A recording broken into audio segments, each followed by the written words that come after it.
What's up, guys? Welcome back to my bake shop. I'm Dan Langen from Baked by Dan. Tonight I'm creating another crazy gigantic food cake.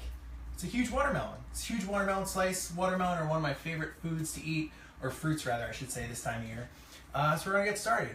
We have Anthony on camera, we have Caitlin answering questions, and of course I'm Dan. Let's do this.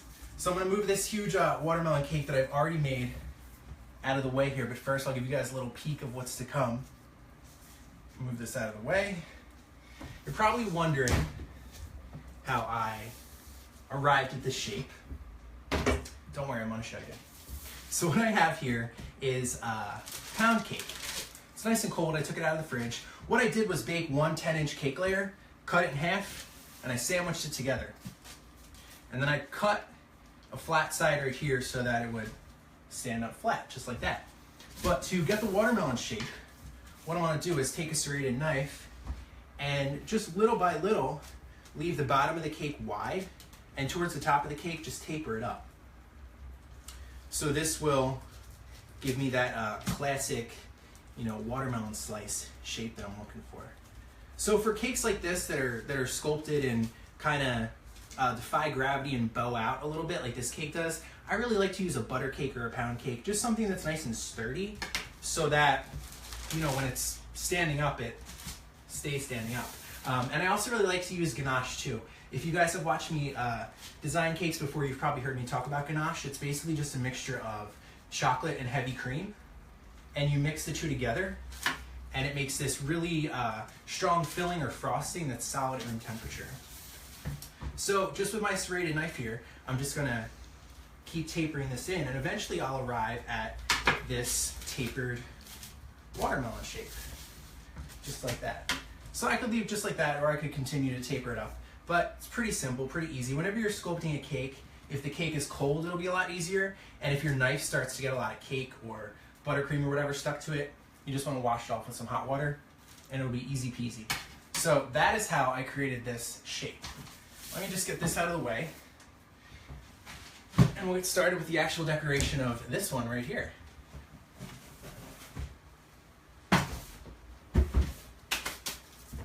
Alright, so the first thing I have to do is roll out some white fondant, and that's because I'm going to start this entire watermelon white and then paint the red part, or paint the pink part rather. So I'll start with some white fondant here, and I actually microwaved it a couple minutes ago, so it was nice and warm, flexible, and I'll grab just a little bit of vegetable shortening, put that in my hands, and give this a knead.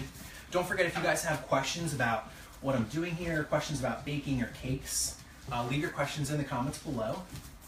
I'll do my best to answer them. And don't forget to share this video with a friend if you think they'd enjoy it. And check out my Facebook page at Baked by Dan. The link should be at the top of this video. So I just want to knead this white fondant just until it's nice and stretchy, nice and flexible. People always ask me why their fondant cracks. And sometimes, unfortunately, fondant does just crack, but usually I find that it cracks because the fondant's dried out or you didn't knead it long enough. So a good test is always to see if your fondant is nice and stretchy when you're kneading it.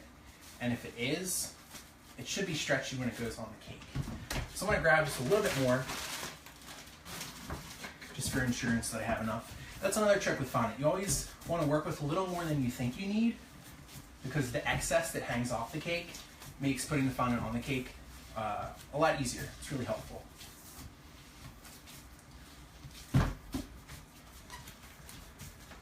So this cake will be awesome for, a summer barbecue, a block party, a cookout, whatever you want to take it to. And I actually started the watermelons that I'm going to be decorating here with 12-inch cakes. So I would get them, kind of large. All right, so I want to roll all of the wrinkles to the back so that I have a nice smooth top. Grab some cornstarch in my shaker here. Get a good bit on the table. And I want to roll out a pretty large piece. I'll give it a good pat down with my hands. A little bit more cornstarch on top. Grab a good old PVC rolling pin, and I'll start rolling.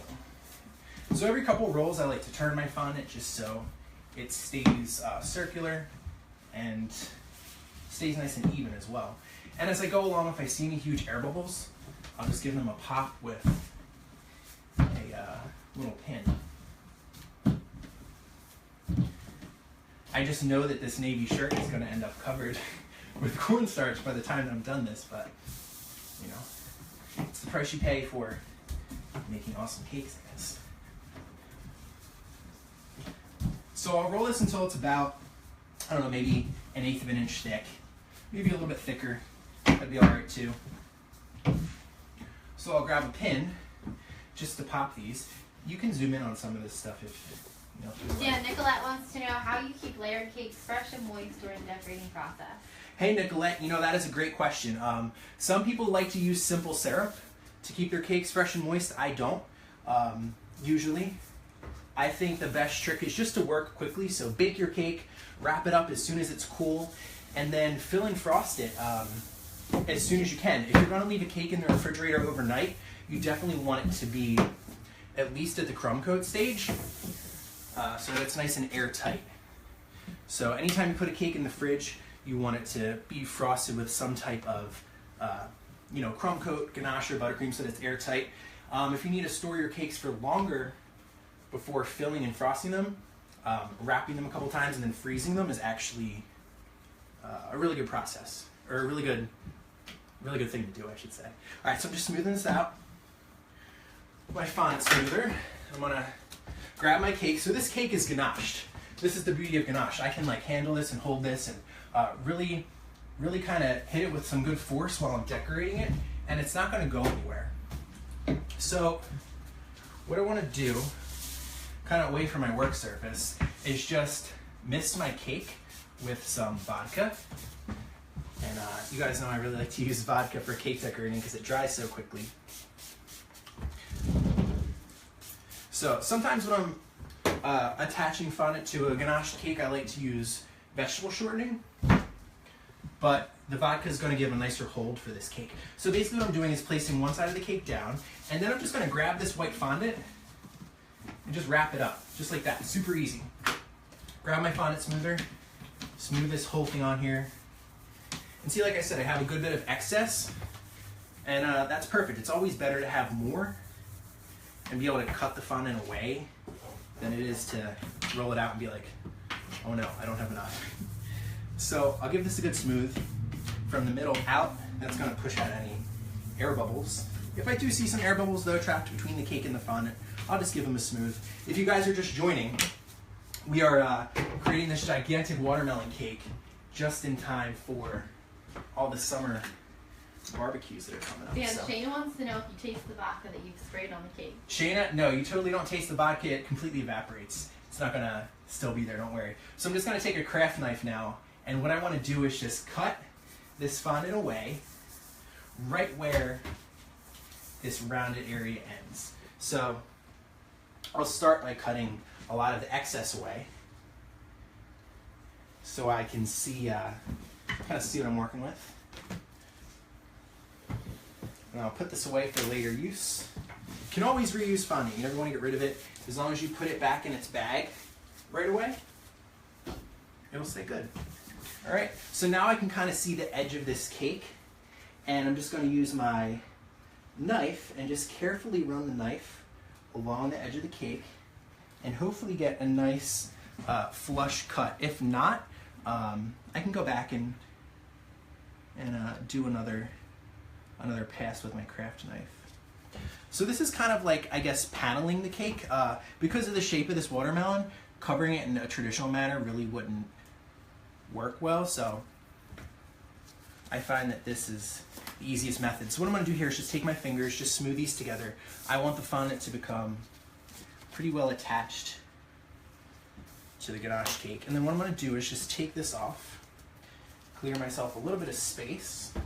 Tim, for somebody with an alcohol allergy, what could you use to spray on the cake? If you guys don't want to use alcohol, you could totally use water. That would work just fine. All right, so I'm going to go back here if you want to. Yeah. All right, so I'm going to pick, right here is good. Yeah, I'm going to pick my cake up, take my board and a piece of parchment, and just flip the cake over. Because I need to get the other side, I need to be able to cut the other side. So I see a little air bubble, I'll push that out the side here. Ooh. So right now in Pennsylvania, it's a good, it's a solid 75 degrees, which makes cake decorating, even in the AC, kind of difficult. Another advantage of using ganache is that ganache, like you guys saw, is pretty solid at room temperature, whereas buttercream is not solid at room temperature. It really softens up. So if you're having issues with your cakes feeling too soft when you're trying to buttercream or cover them in fondant, and you've used buttercream, try switching to ganache, and you might find that it's a lot easier. So if you guys want the recipe for the cakes that I'm using, you can check out my blog, which is bakingwithdan.com. Also check me out on Instagram at bakedbydan on Instagram, because I usually post a lot of cool stories and pictures of what I'm doing for these lives. So if you guys want to be in the know before the time comes, you can check it out there.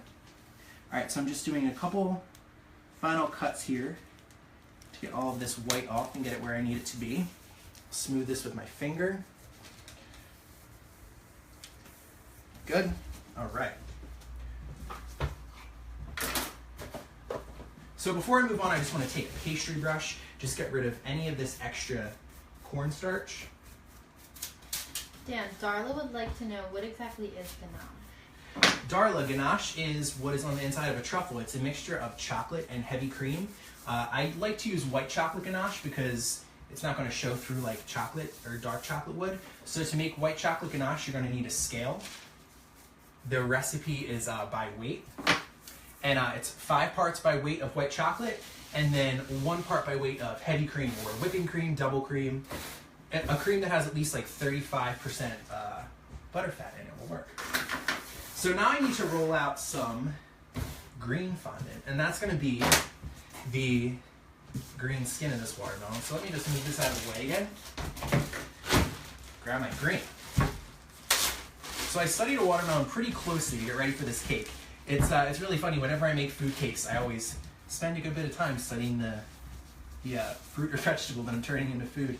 And basically what I notice is that the 2 colors in the watermelon are basically just 2 saturations of green. So what I want to do is start the cake with the lightest green, which is kind of this lime green here, and then I'll build up the color using like a sponge painting method.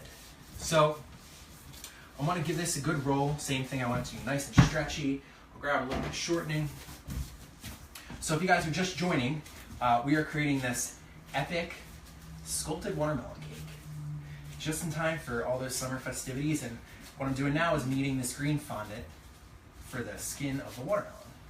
Jennifer is asking how you go about keeping a cake good if you bake it a week before you need it. Jennifer, if you're going to bake a cake a week before you need it, you definitely want to double or triple wrap it into some type of plastic wrap and then put it in your freezer, and it should be fine. And then you can just defrost it before you want to fill it or frost it. All right, so same thing. I'm going to roll out this green here. I'm going to grab my cornstarch, even more on the table, as if I don't already have enough cornstarch on the table on me. Let's get some more here. So I'll roll this to the width I need it, about 8 inches. And then from here, I'm just going to roll it long ways.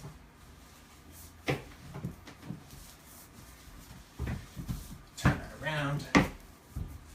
If you find that your fondant sticks a lot when you're rolling it, it's really helpful to always keep the fondant moving. If you're always shifting it around and keeping it moving, it's less likely to stick. And if it is sticking, you'll catch it earlier than you would if you just kept going. And then if you need to start over, you can start over quicker. I hope that makes sense. But all right, so I'm just popping these air bubbles. And what's really great here about the skin on the watermelon is that the fondant doesn't have to be perfectly smooth. If it has some dents or craters in it, no big deal, because I've never seen a perfect watermelon. I don't think they exist. So any kind of imperfections or textured elements are just going to add to the look of the cake once it's finished. All right. Good. So my rolling pin's 20 inches long, so I know that I have enough fondant. I'll just roll this up on my rolling pin, brush off some of this cornstarch here, turn this sideways. And I'll grab my cake again. I have it sitting on a piece of parchment, and I'll just give it a mist with some more vodka so that my fondant sticks. And on the bottom of the cake, I have attached a piece of foam core board. That's what the cake is standing up on. So I don't want that to be too sticky because I'm going to peel the fondant away from that. So I'm just making sure that the edges of this white fondant that I applied earlier, making sure they're sticky because I want the green and the white to adhere to each other. Good. A lot of times with sculpted cakes, people have issues with trying to get their ganache or their buttercream smooth because they're using a palette knife, which is straight. But obviously your cakes aren't straight, they're curved. So you can use a piece of plastic acetate to smooth it. You can also just buff it with some water and your hands once the buttercream or ganache is set up. All right, so you see I just unrolled that right over the watermelon, and now basically I'm just gonna use my hands and get to smoothing this in here. So I'll do the same thing, I'll cut this upper side, and then I'll flip the cake over to cut the other side.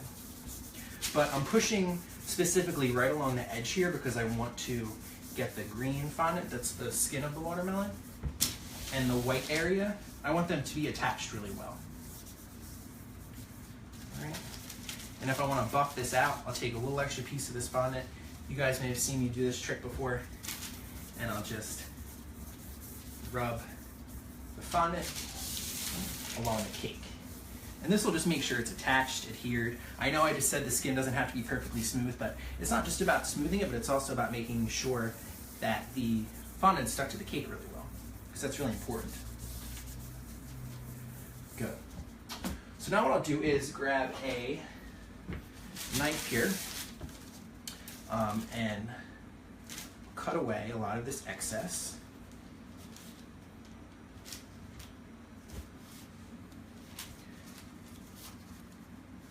So guys, don't forget to post your questions in the comments below, share this video. If you guys have ever created a sculpted cake or any type of cake you want to share, share it in the comments below so we can all check it out. So now what I want to do is place the flat part of my knife just along the cake.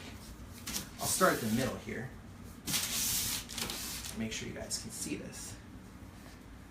And if I run this along the area that I already covered, and try and keep the knife nice and steady, I should get a nice clean cut.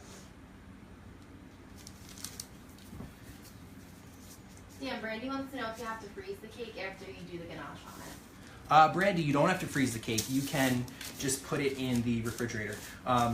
If you're going to cover a cake in fondant, once it's covered in buttercream or ganache, usually you don't want to freeze it at that point because when you take it out of the freezer, it's going to get a ton of condensation on it, and then it's going to make it really tough to cover your cake because your fondant will basically be wet the whole time you're trying to smooth it. All right, so just a couple more cuts here. I just want this to be a nice clean edge.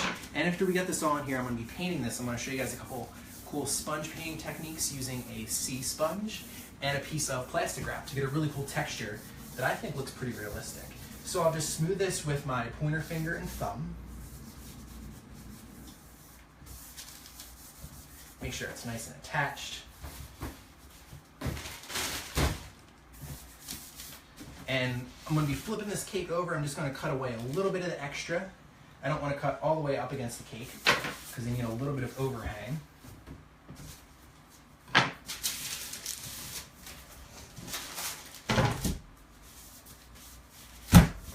Boom.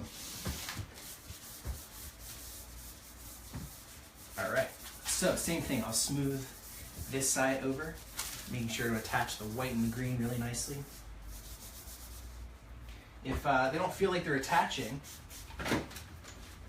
what I want to do is take a paintbrush with a little bit of vodka and just brush that on there.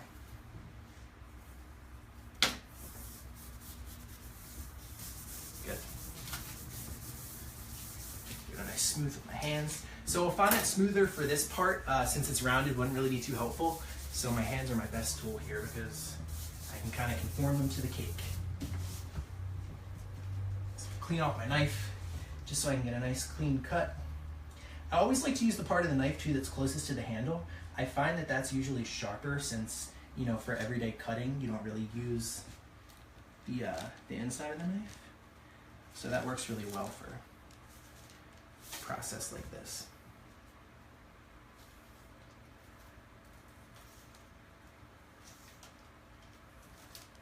Good, all right. I'll switch back to my craft knife here for these final few cuts, and then we'll be good to go. This watermelon cake will be ready to paint, which I think is the really fun part of this whole project.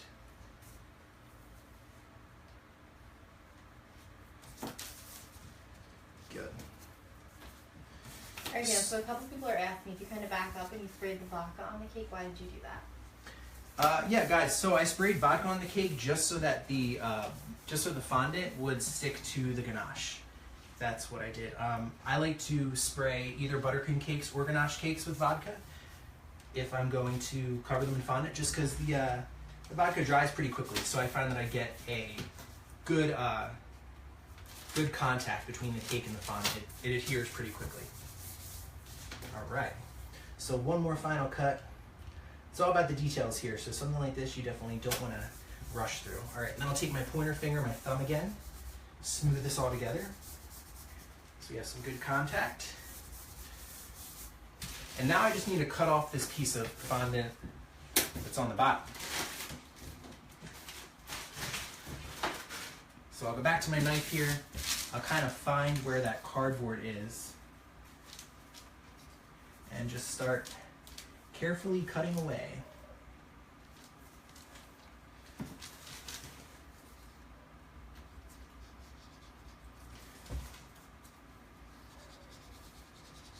So this step is pretty important because this obviously becomes the base of the cake, what the cake's going to sit on.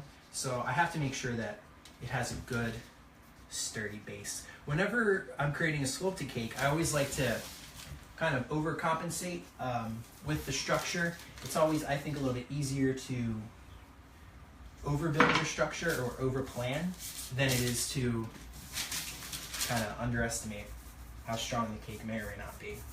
Brian would like to know. Brian? Yes. Okay.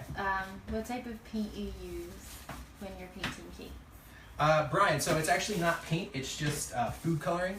It's the same food color that you use to color fondant or buttercream, and I just mix it again with vodka because it dries so quickly.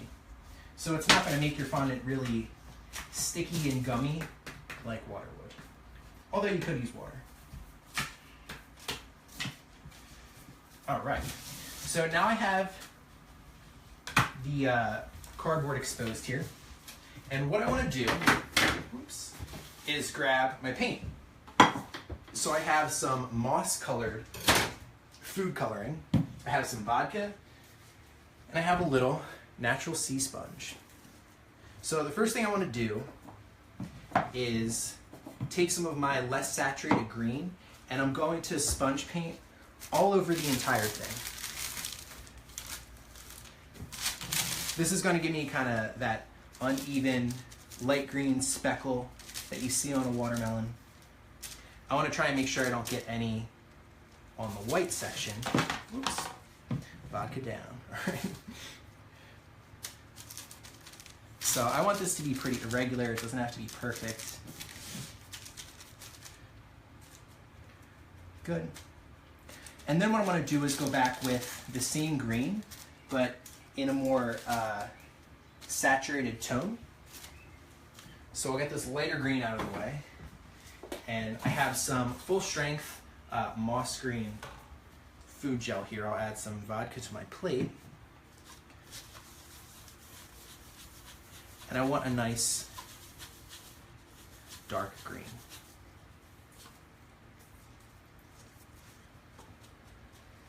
So I'll just dab this sponge in here, and I'll start with one line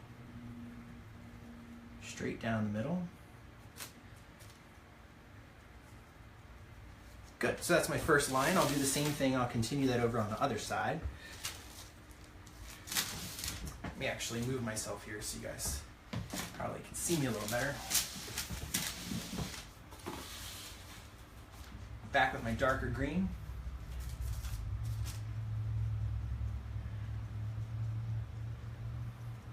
Good. And then I'm going to take my paintbrush and just speckle the inside of this dark green strip just a little more. A little more dark green. Good. So if you guys are just tuning in, we're about halfway through making this giant sculpted watermelon cake. I'm painting the fondant right now to look like watermelon skin. So I'm using a sea sponge and some moss-colored green food coloring. So I'm going to get a close-up here. I'll show you guys again how I did this. I'll go up all the way towards the edge. Just gonna sponge paint this on, and then when it kind of starts to meet this top point, I'll stop. So you can find these sea sponges in the craft section of the craft store. They're always sanitized when you buy them, but of course you can just clean them with sanitizer, hot soap and water, and you can use them for cake decorating. So I'll go back with my paintbrush, a little bit of this darker green, just in random spots. Good. And then I just want to do one more pass here, right towards the bottom.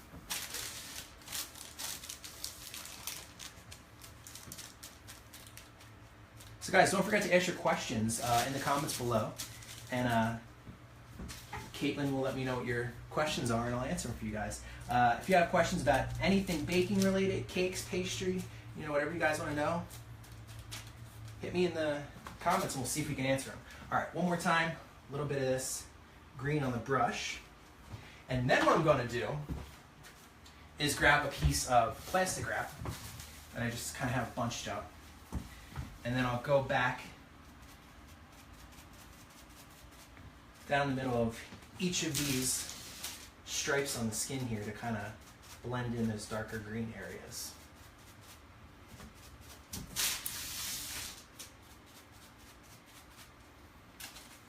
This is actually one of my favorite painting texturing techniques, is using this plastic wrap, because it works so easy. You can also do this to texture buttercream. It's really cool. If you guys like these cake tutorials and baking and decorating things, check out my YouTube channel. My YouTube is Baking with Dan on YouTube. You can also just find some of those videos on my Facebook page, which is Baked by Dan on Facebook.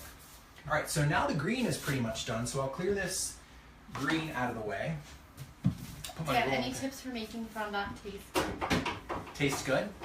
Yeah, guys, you know what? If you're going to make fondant from scratch, usually the best tasting thing you can find is marshmallow fondant. And you can also flavor fondant with whatever you want. You can add extracts to it, you can add emulsions to it, whatever you want to do. But I find that a little bit of salt and some vanilla extract into a marshmallow fondant makes it taste pretty good just as it is. So I'm just cleaning up my cornstarch here. All right, so let me grab my turntable.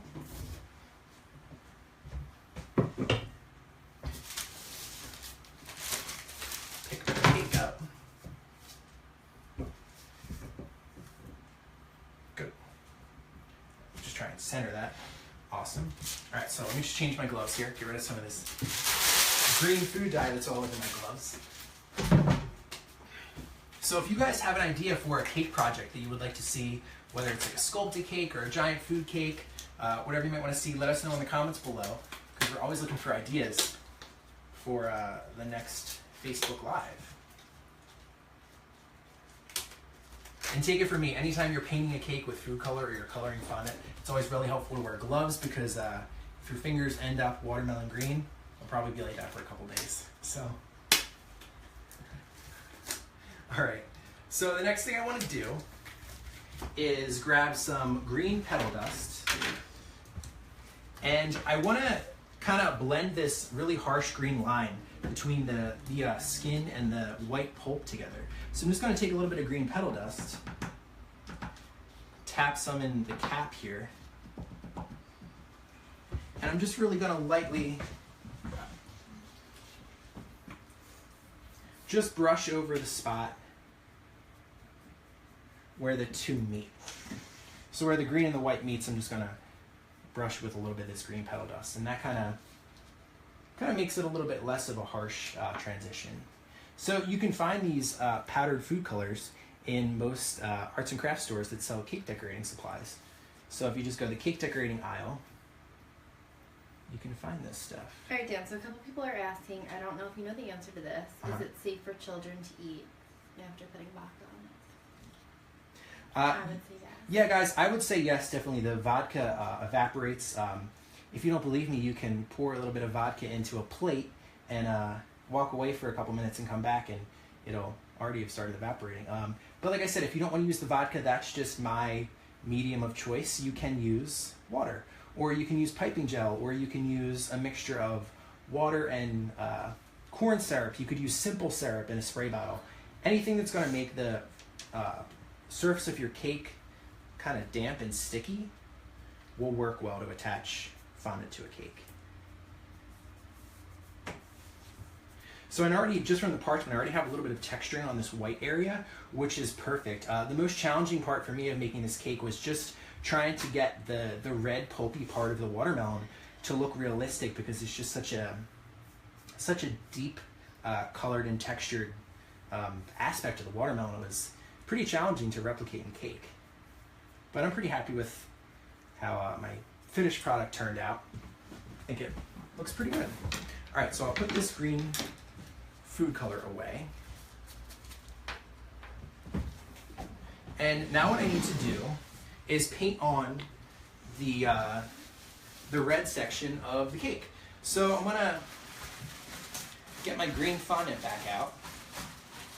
I'm gonna roll it out. So to paint the red on the cake, I was basically thinking, like, how do I paint this red and get a nice clean line? And I was like, well, you know, if I'm gonna paint my house, I'm gonna tape off the walls, right? Or I'm gonna tape the corners when I'm painting the house. But obviously I'm not gonna put tape on a cake. So what I am gonna do is stick a fondant strip to it, paint the red section of the watermelon, and then peel the fondant off, and I'll have a nice clean line. So basically that's what I'm doing here. I'm gonna roll this out one more time.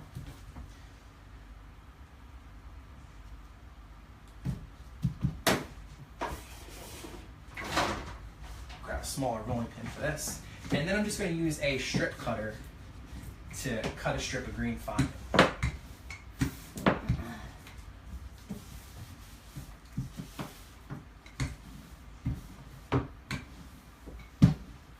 And I'm going to stick this strip to the cake just using a little bit of vegetable shortening. The shortening will hold the strip in place long enough for me to paint what I need to paint, but then I'll be able to peel it off. Awesome. All right. So, strip cutter. People call these strip cutters ribbon cutters. There's a lot of different names for them. You can find them online or at cake decorating stores. So basically, I'll just pass this all the way down. This strip doesn't need to be perfect. It doesn't have to be any even thickness. I basically just need it to act as a guide for my painting. Right. So, a little bit of vegetable shortening. I'll rub this on here so that it's nice and sticky. This is like the home stretch of this cake, guys. So if you're watching, don't go anywhere, because once this red comes on, this cake completely comes together, and I think it's the most epic summer cake that I'll probably create all week. I'll make another one next week. All right, so I'm just rubbing this shortening on here. Good. So what I'm going to do now is center my cake back on the table and just pick up these strips here and just stick it to the side of the cake. So I'm trying to line up the edge of this strip with the edge of the skin that I created earlier. I'll just pinch this off. So I'll just push this in place just to make sure it's adhered. Oops. Good, and then I'll grab my knife. I'll just cut this flat. right. Other side. So like I said, this is my technique for basically taping off the watermelon so I can get that red section in there. So to paint my cake, I'm about to use a mixture of pink and red. I tried this out a few times on a swatch. The pink was just too bright and the red almost was kind of too deep. So I found that a mixture of pink and red food dye worked best for what I'm about to do next. So I have that mixture in a custard cup here. It's a little bit of food dye with some vodka. And then before I go on, I just want to look down at this and just make sure that it's evenly attached, that there's no spaces, because I don't want the red to drip down. I'm doing this so that I have a nice white outline after I finish painting my red on here.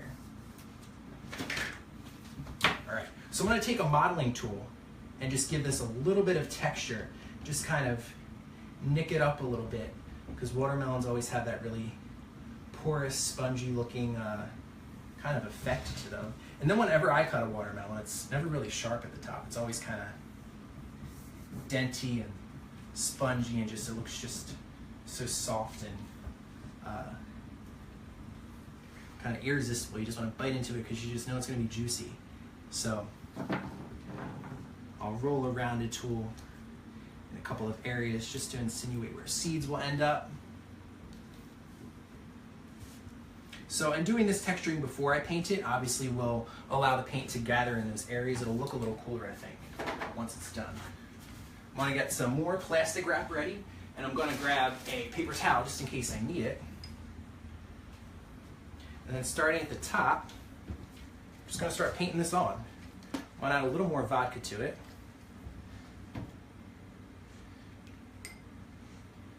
Next time I make this cake, I think what I'm going to do is especially buy some watermelon vodka. So every time I need vodka for the project, it's just going to fit the theme exactly. Why did you choose to paint it instead of just putting a piece of fondant on it? So I chose to paint this, that's a good question, because I can kind of manipulate the paint once it's all on there and give it the look of texture. If I just put fondant on it, it would just be really solid and it wouldn't have as much life to it, I don't think. So, and for things like this, I really like using a fan brush because I think it gives really quick coverage. So, and if any areas really pull up towards the bottom, definitely want to get rid of that right away so that it doesn't kind of drip down under my strip here. All right, so I'm gonna go in with some more plastic wrap here. Just kind of hit this up in like a sweeping motion. Alright, Dan, $1 million question. What type of cake is in there? This is actually a red velvet cake. I thought about making a vanilla cake and dyeing it pink, but I'm a big chocolate fan, so I always sneak some chocolate into stuff whenever I can. And once this live is over, the crew and I are going to be enjoying this cake, so I figured you guys would like red velvet, yeah? Oh, yeah. Yeah! Alright, so still going in with this painting here. So whenever I'm painting a cake like this, and I mix a color up, I always like to do a swatch first. So before this live, I actually mixed this paint up and I painted it on a little bit of white fondant just to see what it would look like. Because it would really stink to have this whole cake, you know, put together and then put the paint on there and completely hate it. So it's always a good idea to do a test first.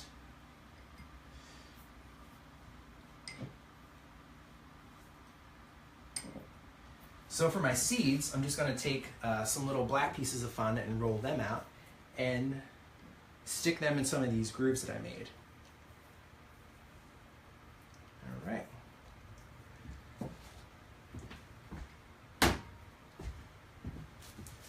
Back in with my plastic wrap.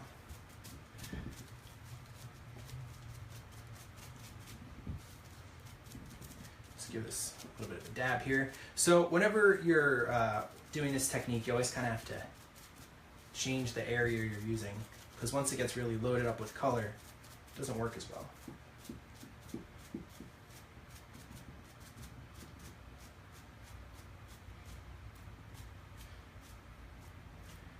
So I think the pulls look a little bit better than dabbing it. And then once it starts to dry, if you kind of go back and texture it, the color's a little more syrupy, it's a little bit thicker, so it kind of pulls a little bit nicer, and I think you get even more texture out of it. Good. All right, so I'll let that set for just a second. Clean all this red dye up. So now what I want to do is just grab just a little bit of fondant. I'm just going to roll out some little seeds for this watermelon. So I know that some watermelons have like white seeds or tan seeds, and some have black seeds. But I wanted the seeds to be really, really contrasting on this cake. So that's why I decided to go with black seeds.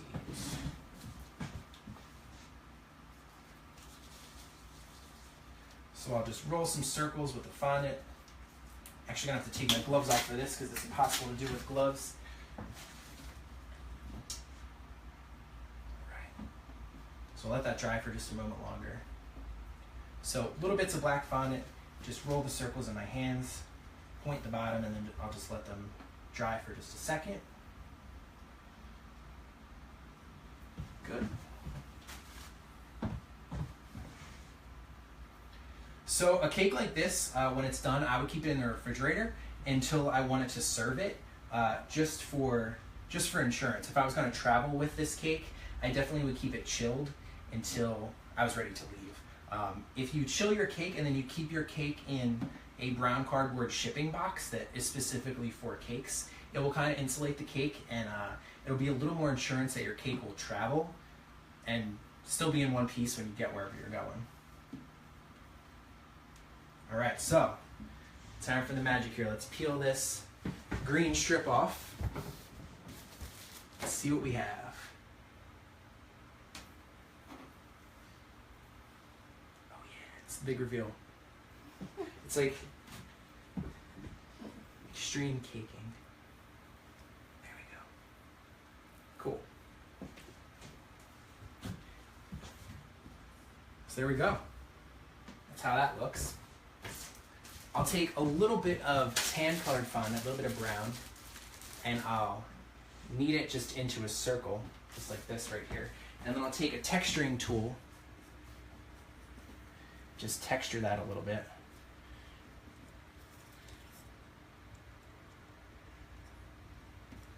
And then I'm gonna stick this to one side of the watermelon. I think this side looks good. Press that in with my fingers. This is kind of like the little nub where the watermelon grows. Or like the belly button. I like to call it the belly button. Awesome. All right, so let's stick some seeds in here. To do that, I'm going to grab my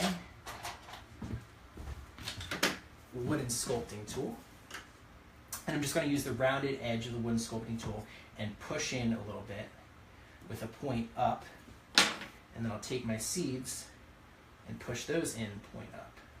Dan, Tasha wants to know if when you paint the cake, does the color deepen as it sets, or is it pretty true to color when you first do it? Tasha, I actually find that the color kind of lightens a little bit. I think as it dries, especially with this red, it lightens. So you may have to go back and recolor it, but I actually kind of like when it lightens up because it has those kind of white accents that a watermelon has that I guess make it look really like juicy. But it depends. There's not really a hard answer for that. Depending on the color that you're using, some may deepen, some may lighten as the paint dries. All right, just a few more seeds here, and this watermelon will be barbecue ready. So if you guys are just joining and you didn't get to see how I sculpted this cake from the very beginning, don't worry, because this video is going to be on the Food Network Facebook page. It'll be on the wall just a few minutes after this broadcast is done. So make sure you check out the Food Network Facebook page to see this video in full after the fact. And don't forget to check out my Facebook page, Baked by Dan on Facebook. Also check me out on Instagram at Baked by Dan because I have some in-process shots of this cake. And I'll post this video after the fact on my own Facebook as well. So just a few more seeds. I'm doing the indentation here just so the seeds kind of sit recessed into the cake. It looks a little bit cooler that way instead of just having them stick on the outside. Good. All right, so we'll just clean some of these things up here.